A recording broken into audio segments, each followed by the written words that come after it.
Mapangahas, agresibo at tumataas na ang tensyon sa Russian border. Ganyan inilarawan ng Kremlin ang usaping pagpapabagsak ng kanilang military planes sa Europe. Si Net 25 correspondent Myla Simbulan para sa report. Ang pag-atake sa Russian planes ay aksyong padalos-dalos, irresponsable at mapanganib. Iyan ang pahayag ni Kremlin spokesman Dmitry Peskov. Ну, знаете, это похоже на самовозбуждающийся механизм сейчас европейская среда. Они сами вкидывают вопросы, делают безответственные заявления. А заявление о том, что нужно сбивать российские самолеты, ну, по меньшей мере, безрассудное, безответственное и, конечно, опасное своими последствиями. Naunang iniulat na binabalaan ng European diplomats sa Moscow na handang tumugon ng NATO ng buong puwersa laban sa mga paglabag ng Russia sa airspace nito. Kabilang dito ang pagpapabagsak sa military planes ng Russia.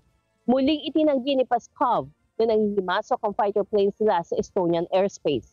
Anya walang ebidensya para patunayan ito.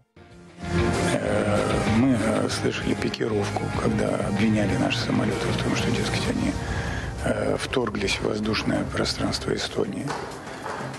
При этом вообще каких-либо, не просто убедительных, а каких-либо доказательств этому представлено не было. И, конечно,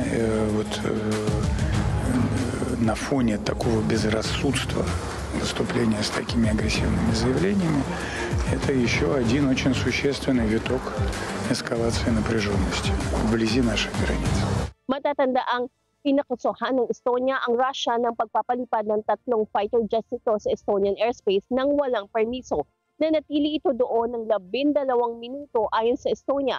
Panubok ito ng Moscow sa kahandaan ng NATO. Sagot naman ng Russian Defense Ministry na lagi sumusunod sa international law ang mga piloto ng kanilang military planes. May nasimbulan para sa mata ng Agila International. Trusted, connected, on point.